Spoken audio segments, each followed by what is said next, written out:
All right, I would like to call the Town of Colonial Beach Planning Commission regular July meeting on Thursday, July 27th, 2017 to order at 5:35 p.m.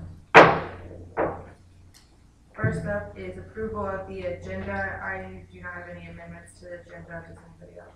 Staff? Other topics? You have a, oh yes. We can add an, Yes. what was going to do that under your committee report? Oh, okay, sorry. Okay.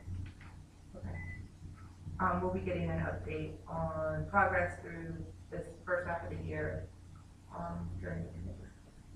Okay, without any objection, we will go to approve the agenda as written. All in favor? Aye.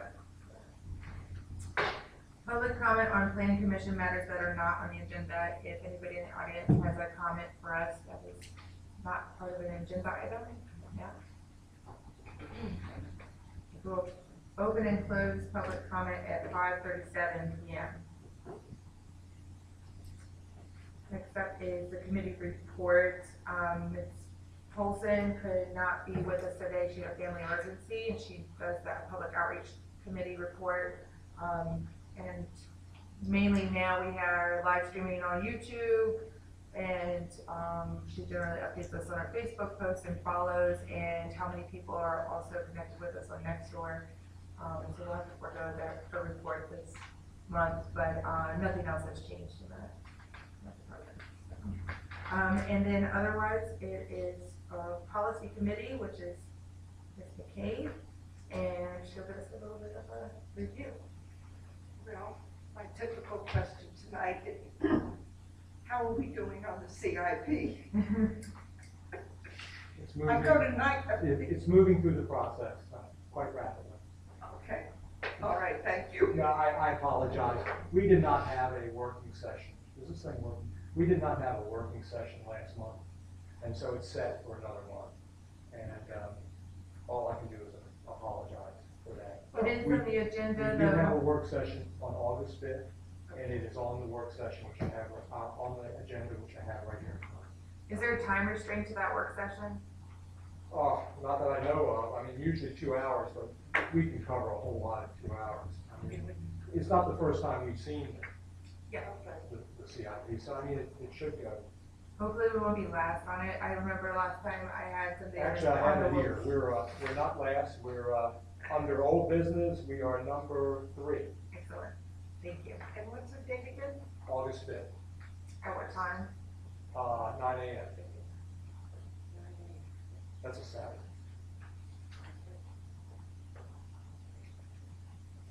All right. I would also like to bring up the fact that as I look through the capital improvement plans for the past 2 years, the one thing we are still missing is an inventory of capital equipment in this town.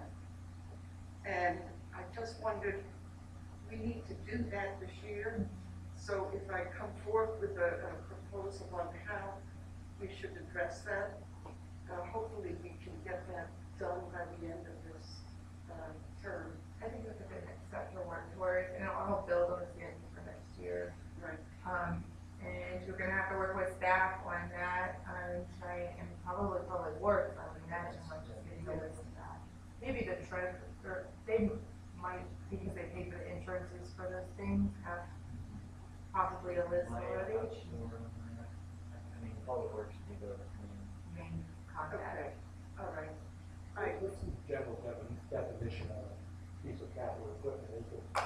Is it something you keep in play for 5 years, 10 years, and is there a general definition? The basic part of this is to maintain a list of trucks, heavy-duty equipment, Okay. things that need repair, how old things are. Okay. We have no idea of that when we sit down as a committee and do the capital improvement plan. And like the fire department didn't have that also. And you know, that engine they need is something that they even forgot to put on their list originally. So if we had an accurate account of all capital equipment, it would give us a time limit on when things would be up for renewal.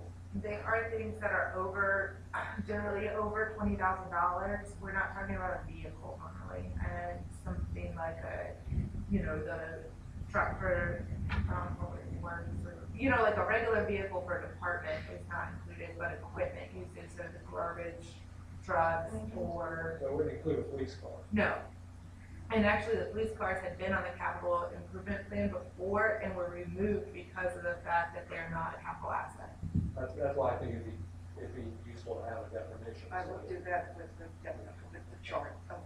Thank you, that Well, helps. I'll say it's normally, in my experience, 5 years, and you would list whether it's an excellent, good, fair, or poor condition.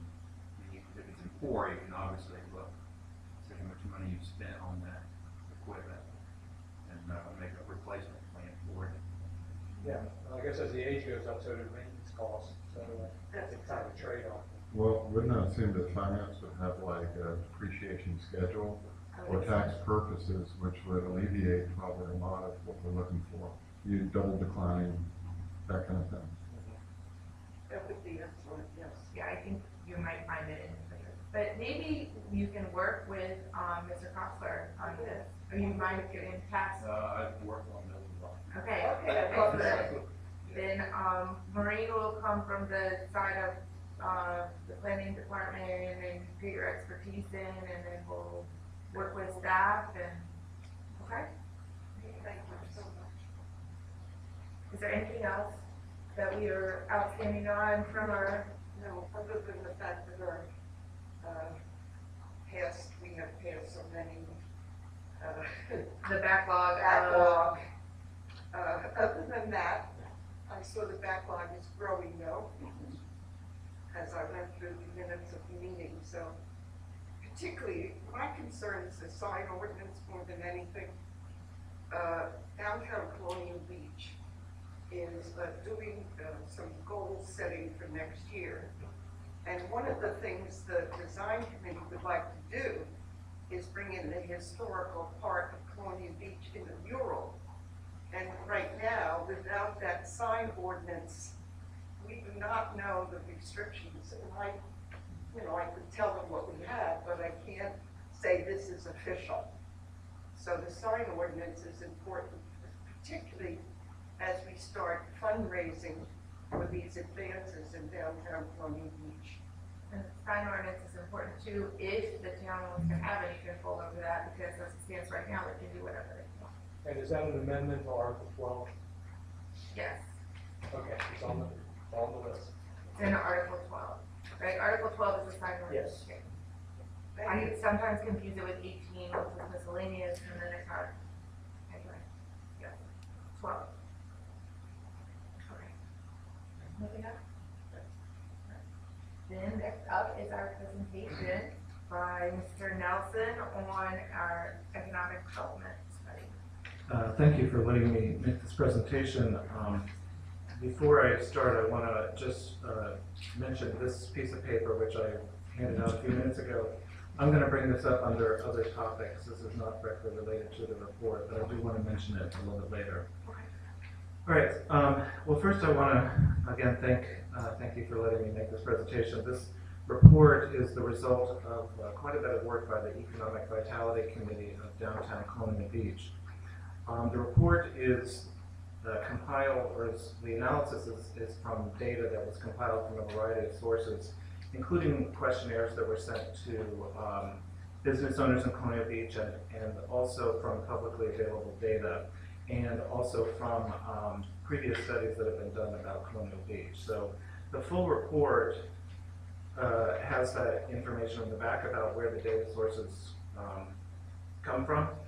And all of you should have two documents in front of you. One is the full report itself, which is oriented vertically, and then also the notes that I made for this presentation, which is oriented horizontally. So when I started thinking about how to write this report, I thought I'd start by looking at the background of Colonial Beach in terms of not only its history, but how it developed economically over time. And so I started first by looking at what was here and how this area was being considered before European settlers came. So this place actually has a fascinating history, and the more that I read about it, the more I wanted to read about it, because it really is quite interesting, all the different aspects of what the Native American culture was here, and how John Smith played an important role in Pocahontas. And so there's a lot of history here, and I maybe wrote a little bit too much about it in the report, but I couldn't help myself because I found it so fascinating. Anyway, so the first settlement here in this area was actually done by James Monroe's great-grandfather, and he settled in an area which is just a little bit west of here along the Monroe Creek, which is what it was called, and that area is called Monrovia, or what's called Monrovia. That settlement was called Monrovia. And at the time, the settlement was purely an agricultural settlement. There was very little commercial activity.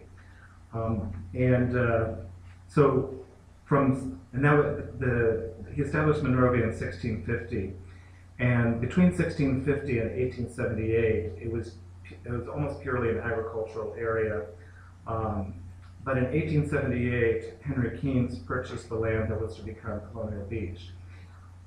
And he was an investor, and he saw the potential here. He saw that there was a great deal of natural beauty. Of course, the beach was here, the marine aspects of Colonial Beach. So he thought it would be great to establish a town here called Colonial Beach that would be a resort town. And so Colonial Beach was incorporated in 1892.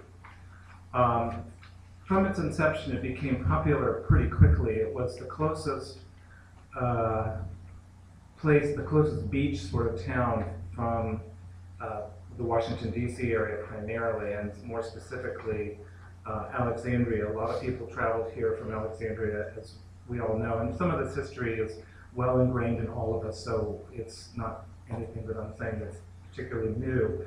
But so people from Washington, D.C., and particularly Alexandria, came here by boat and oftentimes spent the night or spent the weekend here enjoying all the things that Colonial Beach had to offer at the time. And investors came and they opened up hotels, gambling, other amusements, and of course marine recreational facilities. Colonial Beach was rockin', and it just became so popular that it earned the nickname Playground on the Potomac. So that lasted until the middle of the 20th century. And then came the decline. A lot of things were happening in the middle of the century that caused the decline. One of them was the fact that the interstate road system was being developed, highway system was being developed, which made it fast, and also cars were being developed that had very fast engines.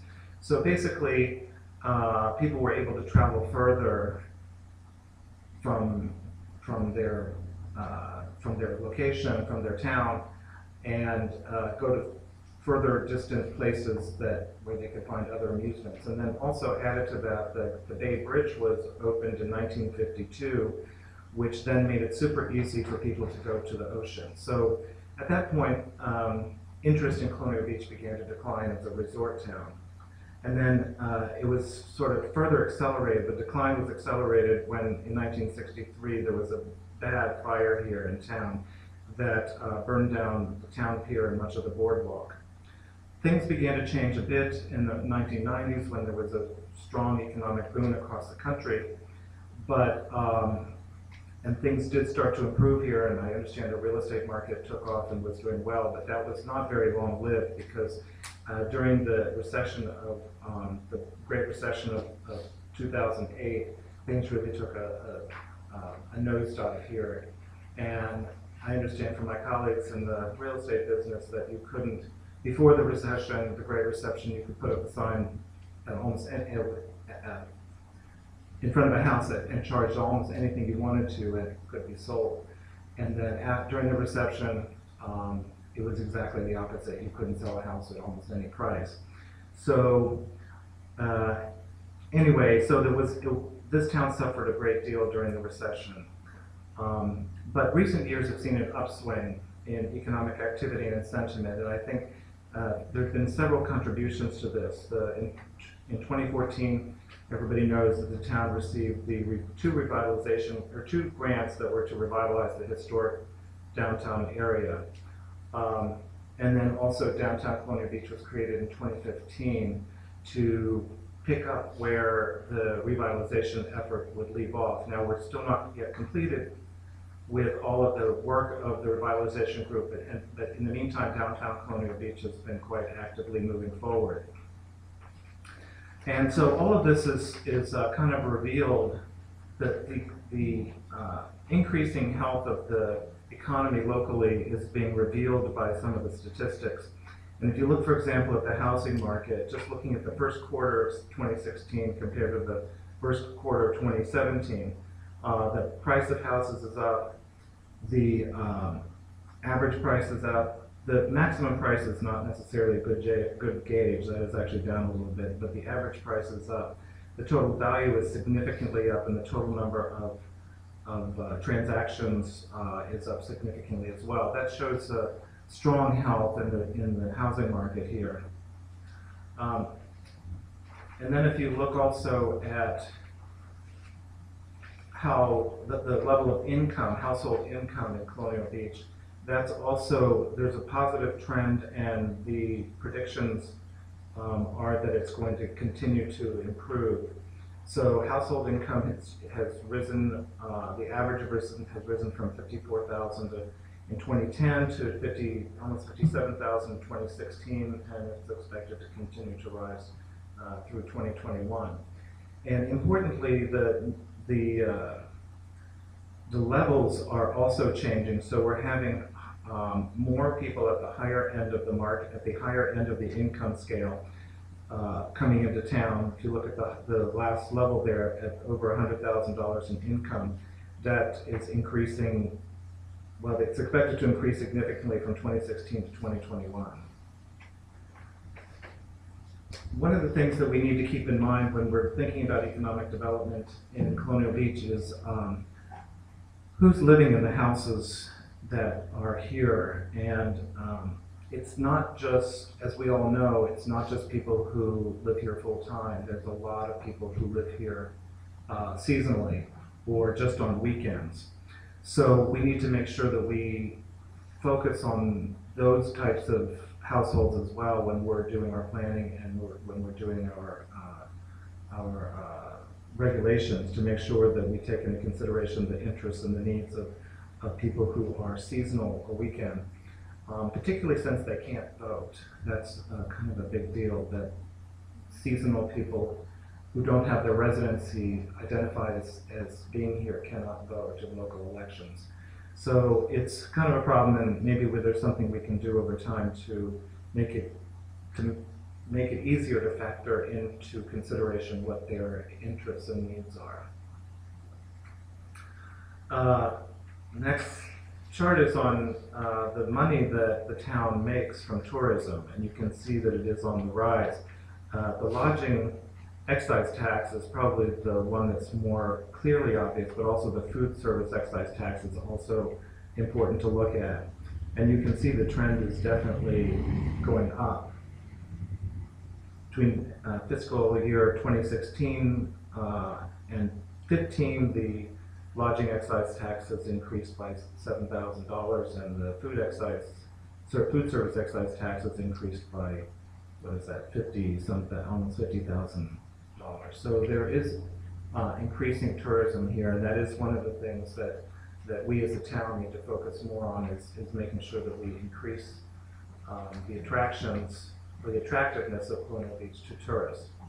There are obstacles to growth, and these results come primarily from the surveys that we sent to the business owners.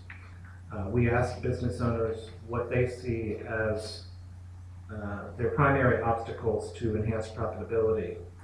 And a lot of the comments related to marketing, their own marketing, lack of marketing, and also the lack of marketing by the town, of the town. So they viewed their own lack of business marketing as the number one obstacle to their own enhanced profitability. They also talk about issues related to town government, and so some of those were seemed valid. Some of them seemed a little bit more like bitch sessions. But regardless, whether it's real or not, there's this perceived impression by business owners that the town is not business friendly. And so you'll see later one of the recommendations that we've made is that the town should identify or should do an audit of their activities to try to figure out ways that they can make their services seem more business friendly.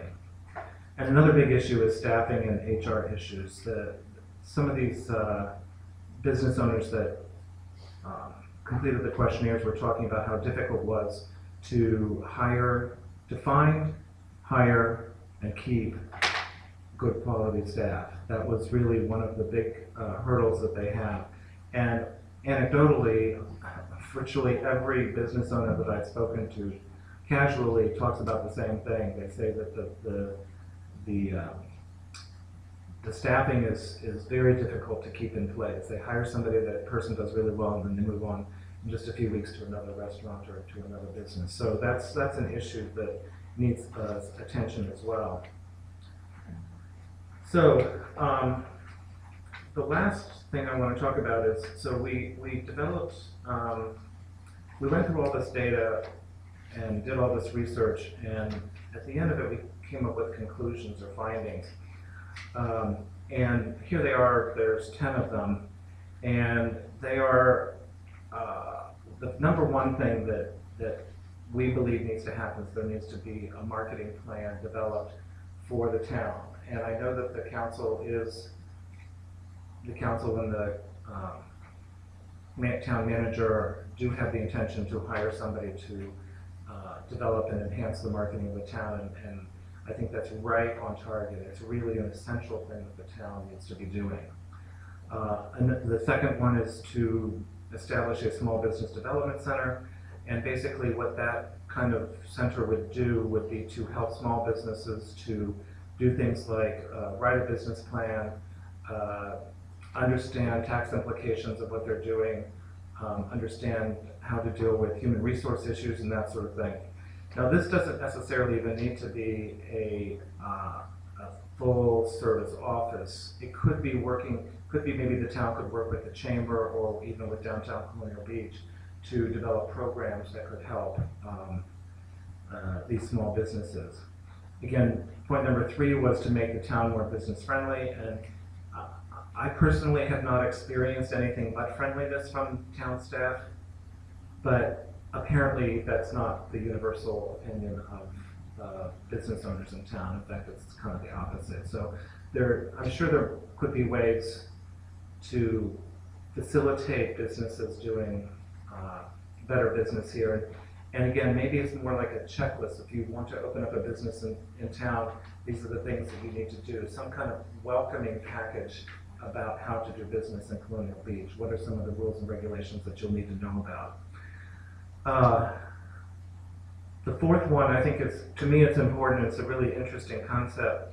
Establish a public-private partnership to deal with crumbling town-owned buildings and other properties. So right down the street here we have this old bank that was then turned into town hall, which is just crumbling, and it seems like it's going to continue to crumble until it crumbles to the ground, because it doesn't seem like there's a lot of focus on trying to deal with that building and others like it. So what we have in mind here is the idea of doing something creative where the property could be transferred to a private entity. That private entity, whether it be like a business person or an investor or a contractor or something like that, who would then take that property, turn it into something that it really should be. Like that particular building is such a good case in point. And then the town can get paid on the back end, either through, if the building is enhanced and then sold, then the town could make money as a percentage of the sale. I mean, each property might have a unique kind of partnership, but doing something like that transfers the building to an investor who will then do something with that building, and then the town gets paid after that's accomplished, would give a huge amount of incentive to an investor to do something with it, and minimal risk to the town, because what is the risk? The building is sitting there crumbling right now, so it doesn't do anything but make the town a better place. So that's one of the ideas that I personally feel very supportive of. The fifth recommendation was to support all the other organizations in town, for example, like the efforts of Downtown Colonial Beach, the efforts of the Chamber, the Foundation, and all these other groups that are working so hard and diligently to improve the character of this town. This town runs on volunteers, and I know that council and town government realize they know this, but I don't always sense from them this idea that we are all partners in this effort to try to revitalize the town. Number 6 is to focus on something that I know the town is already focusing on, which is the idea of establishing a historic district to attract tourists, and kind of goes along with number 7, which is to support the arts to attract cultural tourists. And one of the things we learned in this study is that cultural tourists spend about 34% more than non-cultural tourists. So if you do something that brings in people who are going to spend money on art or whatever, they're going to be higher spending people than otherwise. So focusing on the arts is, I think, important to maximizing the dollars that are spent on promoting tourism. Update the local infrastructure. I think the town is doing the best it can and with the resources that it has to update the local infrastructure. It is happening slowly but surely. Develop a first-class community center. Oops, I forgot a word. Develop a first-class community center for residents and tourists. The community center we have, we do the best that we can with it, but it really is not the kind of community center that this town needs in order to fully realize its potential. And then number 10 is to establish an Office of Economic Development, which actually could take on all of the above 9 projects or recommendations. So, and that may be part of what comes out of this marketing department that the council is evaluating. So that's the work. The report itself is longer, it has more detail, has more data in it. You can take a look at that at your leisure. I'm happy to answer any questions now or later if you have any questions about the information or the data or any of the findings.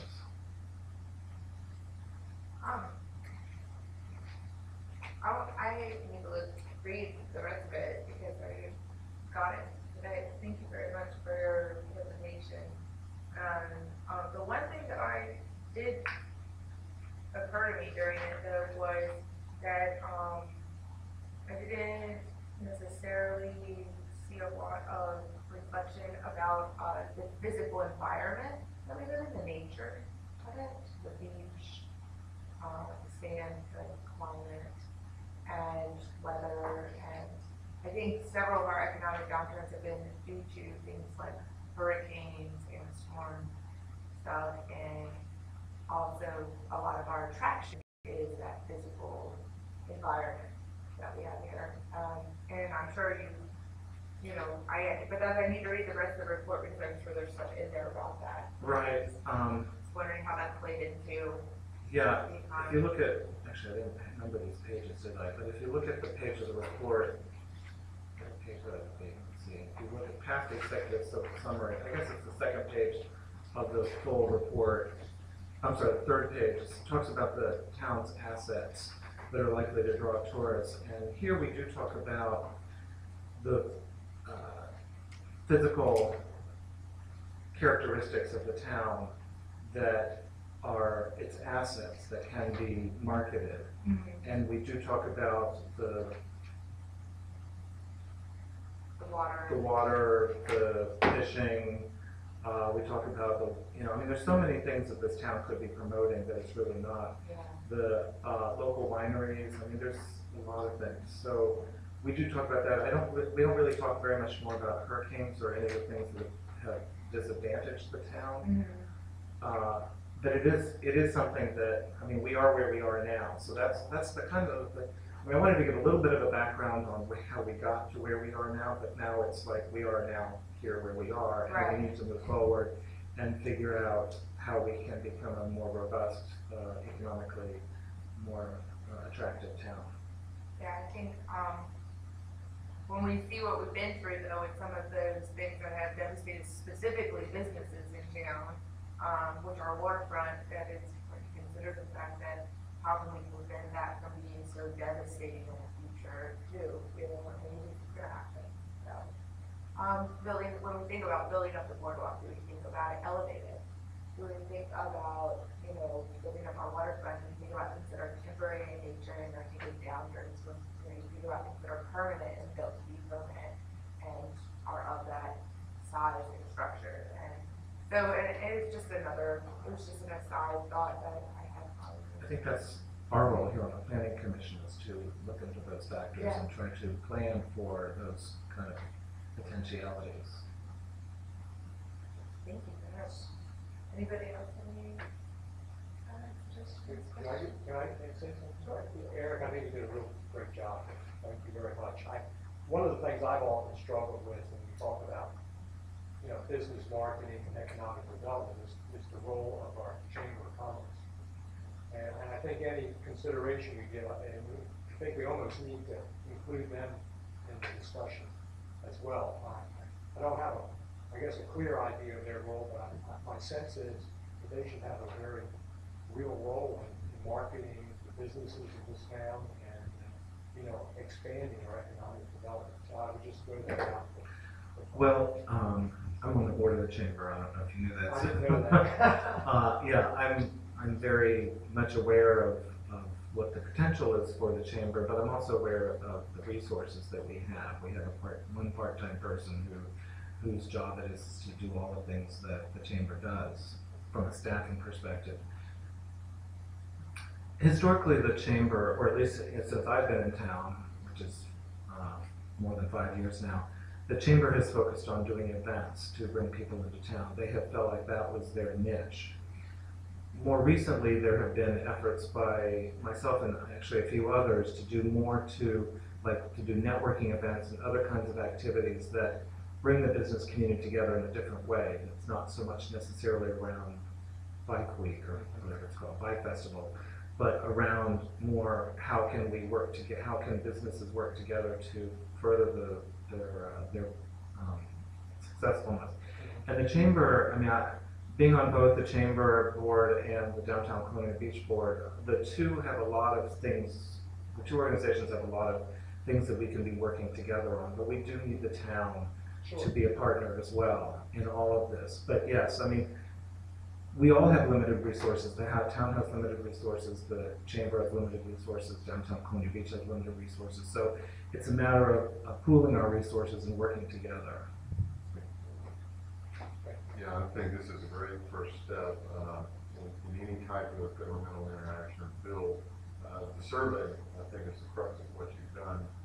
We can all pontificate and figure out what we want, but you actually went out and got to the business owners what they want. It allows us to play a supporting cast or supporting role, if you will. And that's probably the way we should attack the marketing plan, to find out they know better than we do what they need to succeed. And if we can support whatever that is, and the identification that you've done, I think will be that first step.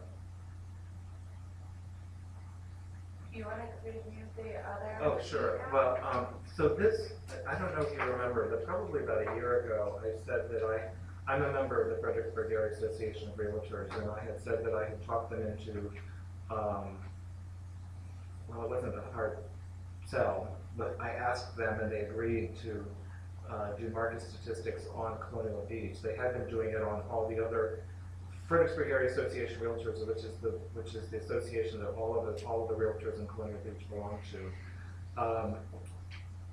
Focuses on, of course, Fredericksburg area, which we're a little bit, well, not a little bit, we're sort of a stepchild to the rest of the counties and so forth that they cover. And they didn't have any statistics on Colonial Beach. And so I said, can you please? I'm a member of yours, and I'd like, and so are a bunch of other realtors here in town. So they did. So they started creating these statistics, and I had kind of forgotten about this program.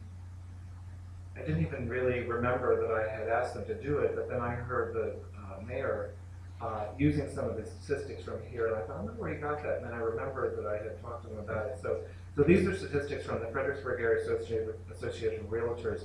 I'm happy to talk about like what the individual terms mean, but basically it also underscores some of the things I was saying just a few moments ago. Like, for example, the comparing June 2017 to June 2016 in terms of the sold dollar value, you can see the increase there is significant. And if you go down the line all the way through, you can see that the town is experiencing a significantly positive trend in the real estate market. Yeah, majorly significant. Yeah. So again, these statistics come from, they're produced by Fredericksburg Area Association of Realtors, but the source is actually the MLS. If you look down at the very bottom, MRIS, which is the name of the multiple listing service that we all use. So these are hard numbers that come directly from the multiple listing service itself.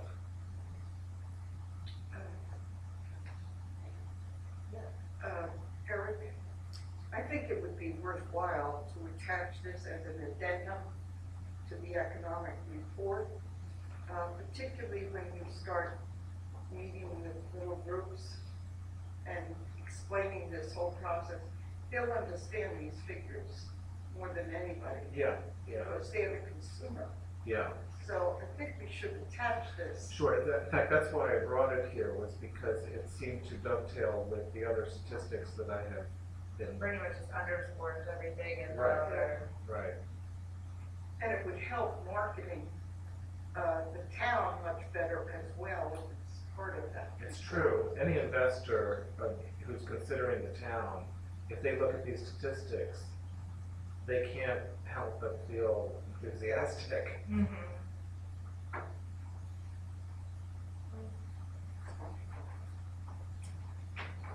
And then, do you have any comments?